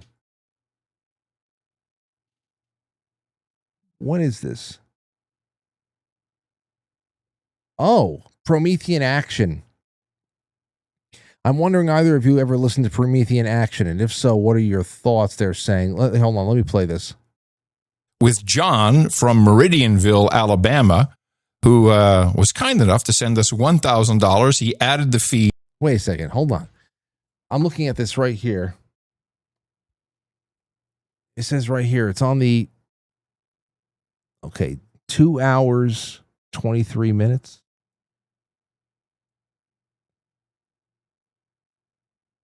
Hold on. 2 hours, 23 minutes. Let's see here. Those ladies. I don't want to risk John's. They're a bit much, but they're, I like those ladies. I like those ladies. Yeah, it's 3 times a week, 15 minutes. It's not that bad. It's the long, they do a show on. Frank of Quite Frankly is a big fan of theirs, too. They do a long. That's John. Live show on Thursdays. Oh, that's tough to get through. But I do like the short 15 minutes. I don't know who was watching. It must have been John. Maybe it was one of their producers. If you're still out there, everybody from No Agenda, I've been so appreciative of you guys and looking up to you guys. Let's be. Can we officially be friends? I want to just be friends with you guys. It's been really something else. That's all that they were saying there. So I was a big fan of Promethean Action. Well, I really do. I appreciate the work that they do. It has given me a secondary perspective to kind of play off what my thoughts are, or my suspicions, skepticism, all that stuff. And I appreciate the way that they put it together. Obviously, we finally got somebody from Promethean Action on last night. But okay, so that was June of 2026. That was just this year. That might have been what Did somebody email me about that? Because it was I think June 8th or something like that is when I had gotten in touch with John Dvorak, and he said, get in touch with me in 60 days and we'll talk again. And August 8th was that 60-day mark. All right, let's see. April 26, 2020. This is it. I thought it was 2018, but this has to be it. At the 1 hour mark, this was very surreal for me. This was very surreal for me when it happened, and wonderful. Let's listen. That's pathetic. Yeah, that's what it is what we're pumping the kids full with now. And it's pretty much all you can get. Everything else has been siphoned off. Is that it? Hold on, wait. 1 hour? All right, it's right here. My bad. Censored reminder when this started. When was this clip? We first played this clip on beginning of March. Some of the tech world's biggest names announced they are joining together to combat the spread of misinformation about the coronavirus on their platforms. That's right. So remove is another really important part of our policy. It's a very important part. It's another tool we have in our tool chest, our war chest. This is kind of bothersome. There's a couple of things that are irksome about it.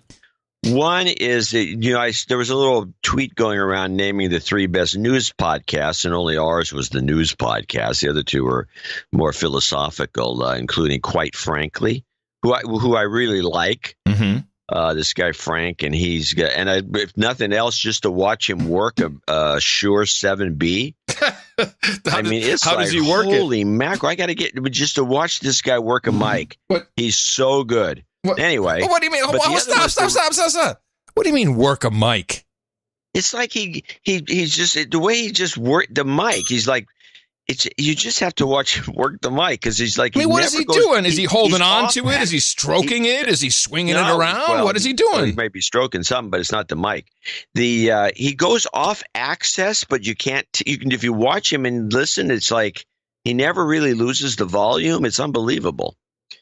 I'm sorry. I just want listen. That something like that means so much. Obviously, it's coming from 2 OGs on a wonderful show. But if you ever do anything and you get there are many people in this audience over the years who have gotten in touch with me privately, and they've given me compliments about the production, things that they have noticed from a standpoint that I don't think the average consumer of the show would notice or know how much time actually goes into things that you just are just kind of common. And mic work is something that that was just like, wow, thank you. Now, I don't know what this tweet was.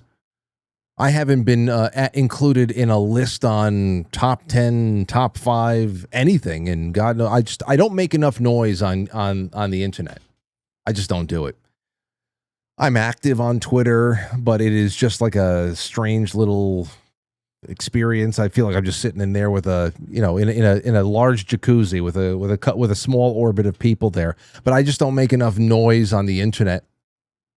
Nobody really notices me, to be honest. But this was incredible when it happened. I felt like the sky was the limit. I hear this a little more about this, what he's doing. It was hard to get it aroused, and it is hard to get it aroused, but we got it aroused. Okay, I figured it out. But anyway, his podcast isn't the Red Pill podcast is the other one that was listed. There's yes, and I have a clip from these guys, and they're doing something called Quarantine, and it's it's kind of a millennial podcast. The guys are hipsters, but the way not me, Zach is a total hipster with his vaping, his vaping and his Hawaiian shirt.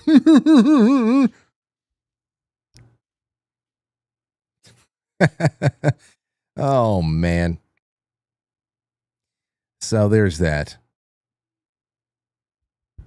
Flim Flam. I'm just watching the chat room right now. America, let's see here. Hello, Susie, Nighthawk, DJ _. Sono Seal, thank you so much. I'm glad. So that was nice. Let me see if there's anything else here. That really kicked it all off. That was from April of 2020. I should actually clip that, to be honest. Actually, yeah, let me clip that. Where is that? Because I think you can do that right now. Hold on. So you got that, and I think you can clip it.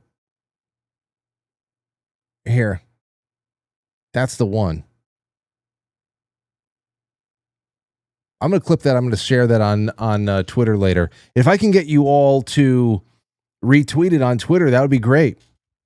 That's what I have to do. All right, let's take a call, shall we? First one up, 321. Go ahead. Who's this? Hi, Frank. Thanks for working the mic tonight. Oh, you got it. You got it. Anytime. I appreciate it. That's why I tune in. I'm going to call in on that miracle thing. Yeah, please. Yeah.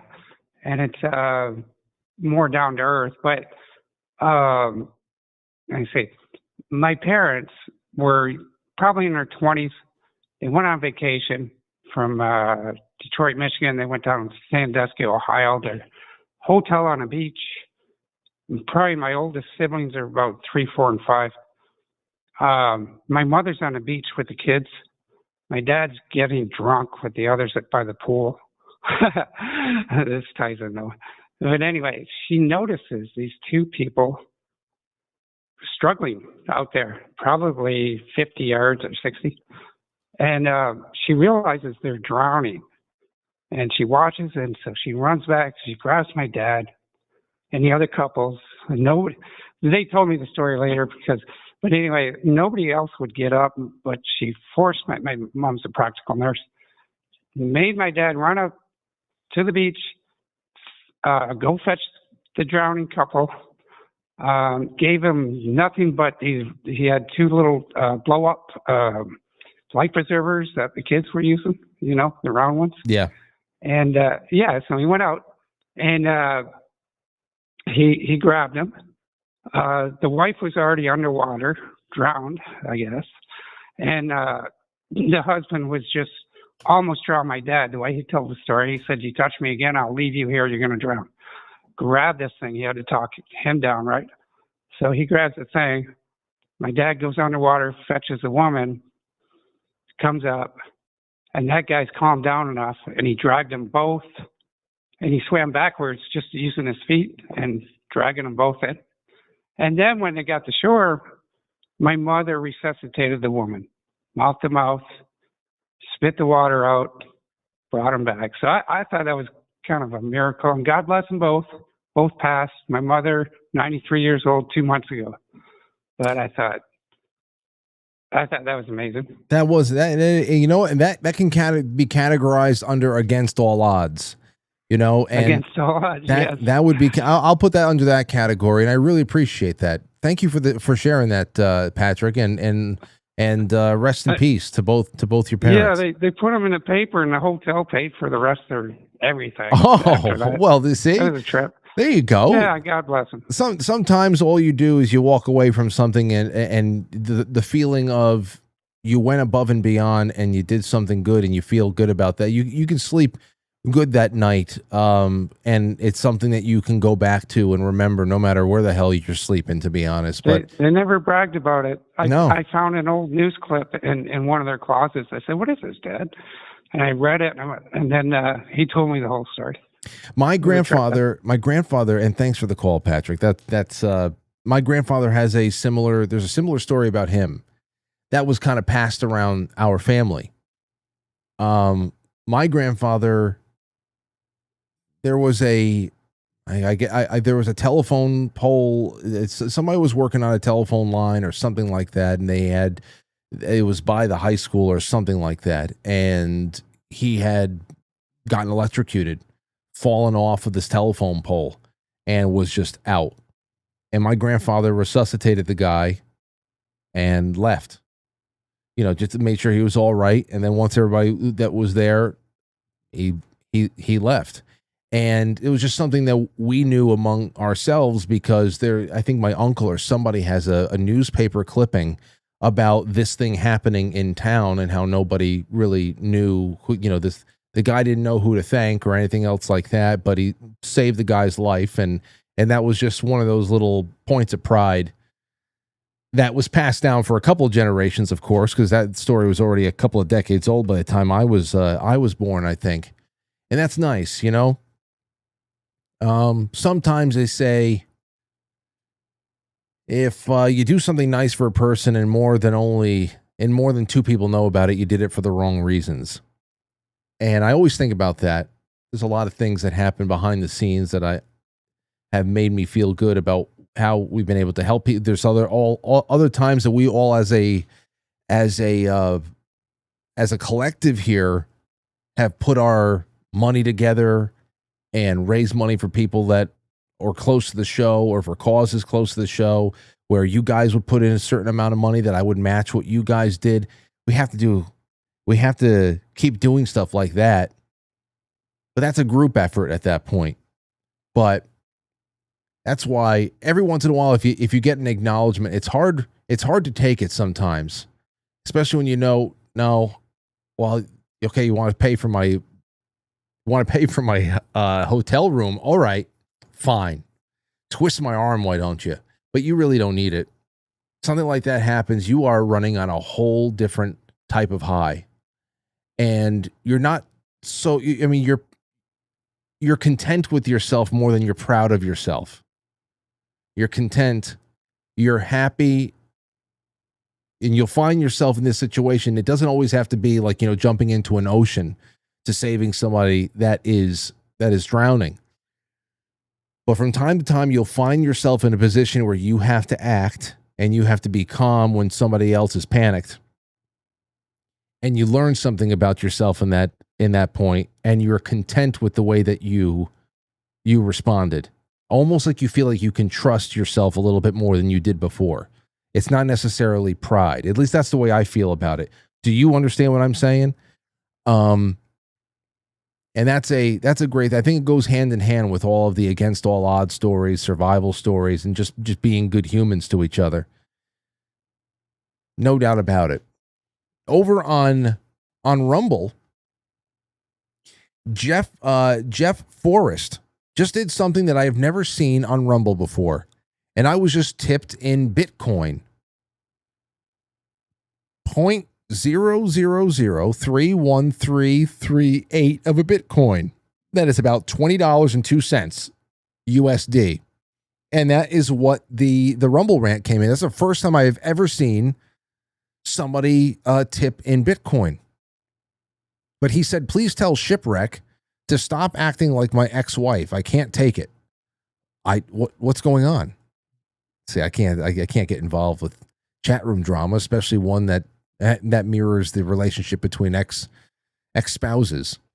But I'll be on the lookout for it. Jay Semo, thank you for that tip and for the compliment. Haywood says, if I win the silver this week, I'll believe in miracles. I know Haywood has put a lot of bids in there and has not come out on top. I know that there's a lot of people in Haywood. Zoso Dude has never won. People like Zoso Dude has never won. And I think about those people all the time. But what can I do? I cannot rig this for anybody to win.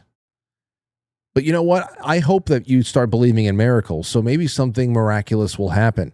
And at least you didn't go and say, you didn't try to shekel me and doing the whole dreidel thing.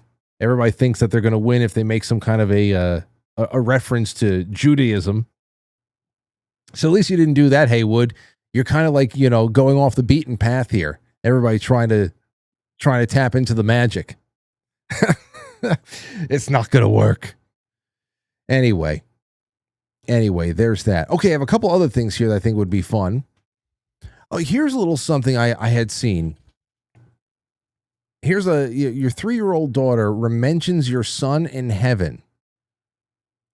Your son in heaven that you lost 2 years before she was born. This was on Instagram, and I don't know what you guys think about that. I saw this and I said, well, that's something else. And I looked into the comments. And there was other stuff in there, too. You want to talk about? Is that there? Okay, hold on here. Take a listen to this. It's a conversation she's having with her daughter about what she believes is her son. Your friend Wilder? Yeah.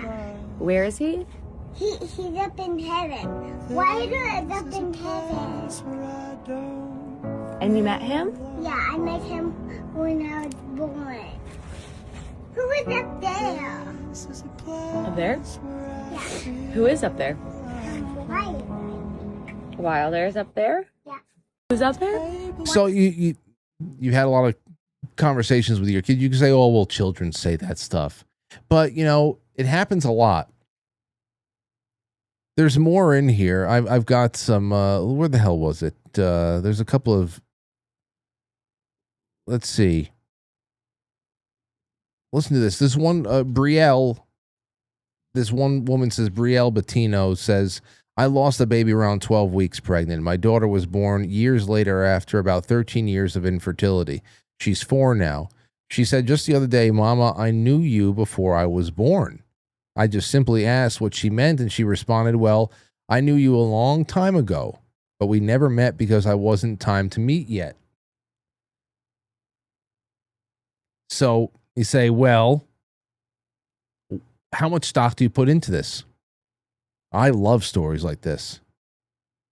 Somebody said, I'm telling you, this is why babies cry out of the womb, because they came from such a glorious paradise to this counterfeit lighted room. They just came from the real light. Carly says, my 3-year-old talks about my daughter in heaven literally every day. He tells stories all about being with her. You cannot convince me that they were not together in heaven before my 3-year-old was born. When my oldest was about 2 years old, she asked about the baby I miscarried at 12 weeks, just before she was conceived. She referred to the baby as her brother, although we didn't know the sex. She asked what his name was, and I told her we hadn't named the baby. She decided to pray and ask God what his name was, and she almost immediately said that God told her his name was Eli. And I looked up the meaning of Eli, and it means risen to God. Hello from the other side. I mean, how much do you put into this? Just, I love this. I love these things. I don't know. I kind of believe her. I tend to believe this stuff.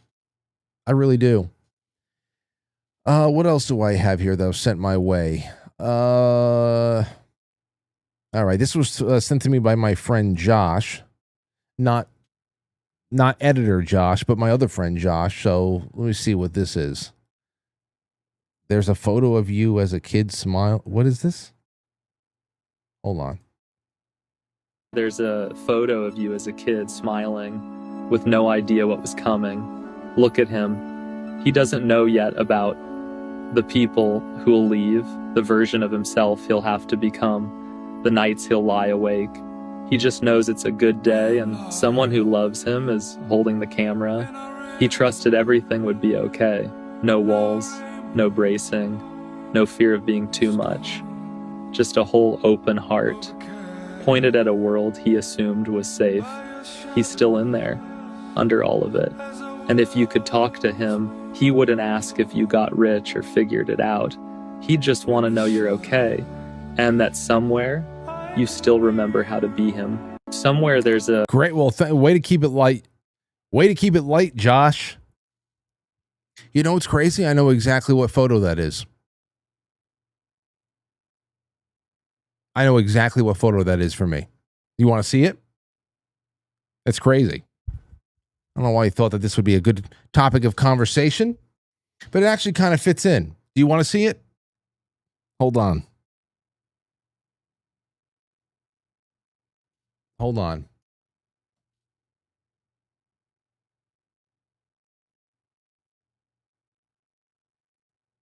Let me see here. Hold on.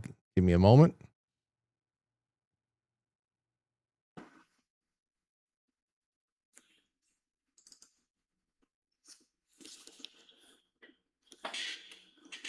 All right.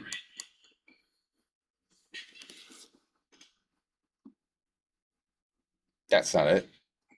That's it.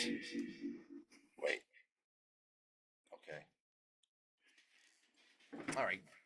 Follow me.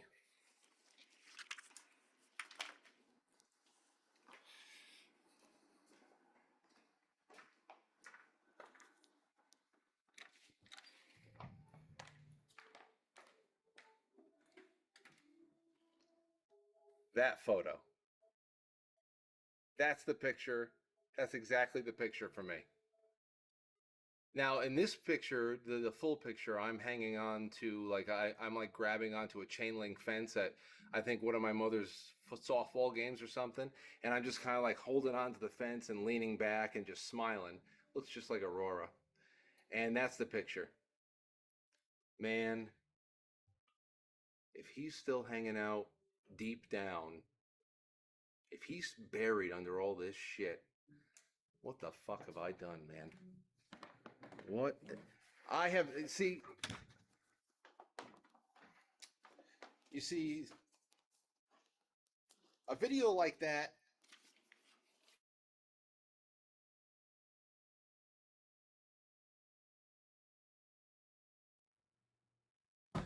that really,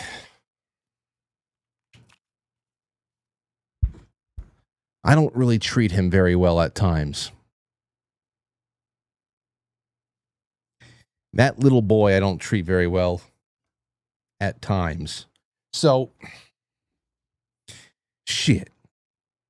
Make me think about that. I guess it's good to think about, though. Oh, there's so much. This was a good night. This was a good night. It wasn't a headlines night. It was only, I don't know if there's any viral moments in it, but who the fuck gives a shit? It was never really about viral moments every night that we got together and do this show. It was never about that. It was so much more than that. And I feel like we tapped into something a little bit more familiar. In fact, I have a great way to end before we go to the flip side. Let me make sure I got all of the super chats out of the way so we're all up to date.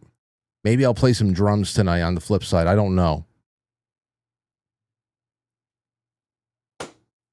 Here's what I'm going to show you. And again, see how it all ties in? I didn't know when I was going to do this, but it's going to be tonight. We have an audience member. You want to talk about the things that over the years I have been most blessed to be able to handle and to kind of work around and learn about people in the audience. I have learned people's stories, and they've written in during times that were just absolutely heartrending. Also times of triumph, births, deaths, personal illness. And, you know, we've lost a lot of friends over the years.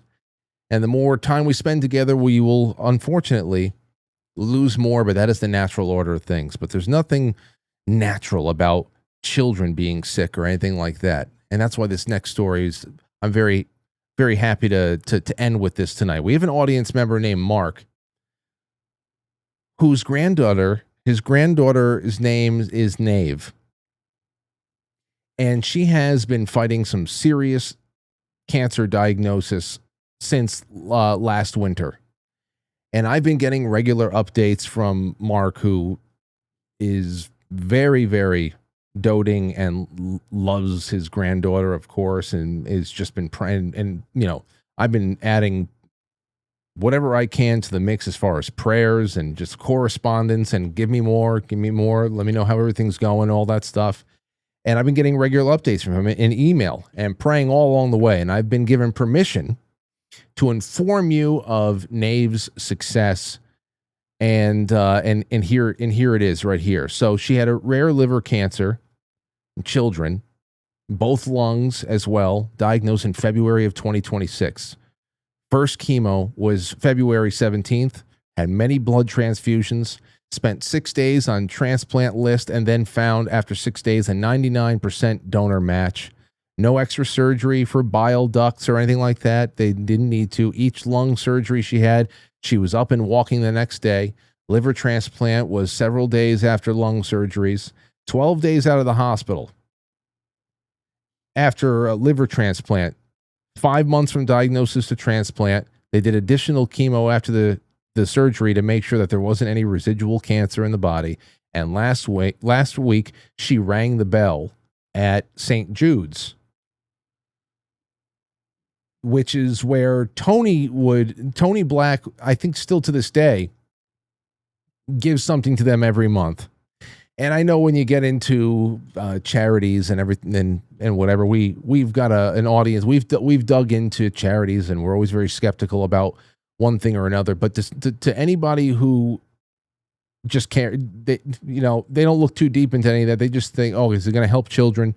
Is it going to help children like Nave? This is why they do it. And I just wanted to end the show like this and let everybody see Nave ringing that bell and wish her nothing but happiness and a long, healthy life, her and her whole family. What a brave little girl. So here she is right here, and that's how we're going to end tonight. I will see you guys on the flip side. The link will be in the chat room. And all the best to you. We're going to read it, okay? Okay, read it real nice and big. A battle won. Ring the bell 3 times well. The toll to clearly say, by God's grace, I've run this race. A battle well done today. Ring it 3 times. Got it. Got it.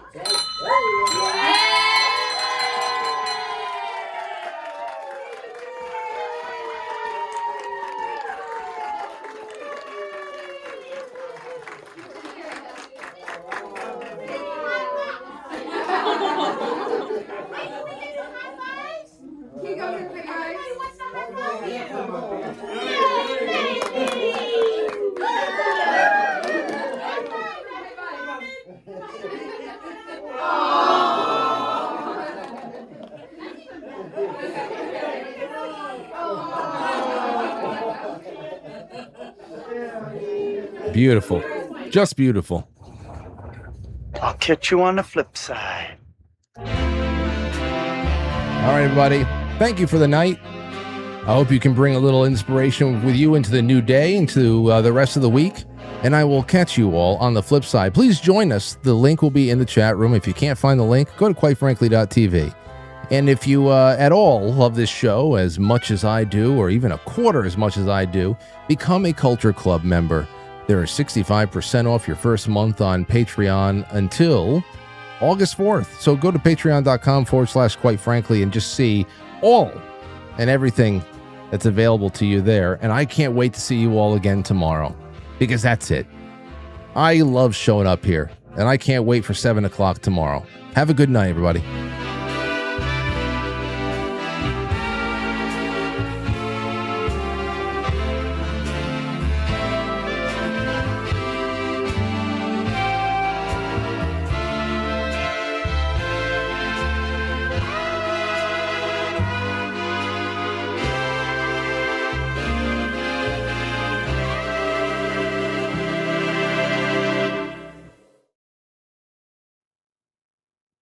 Goodbye. All right, that's it. Thanks, everybody. Will you shut up? No.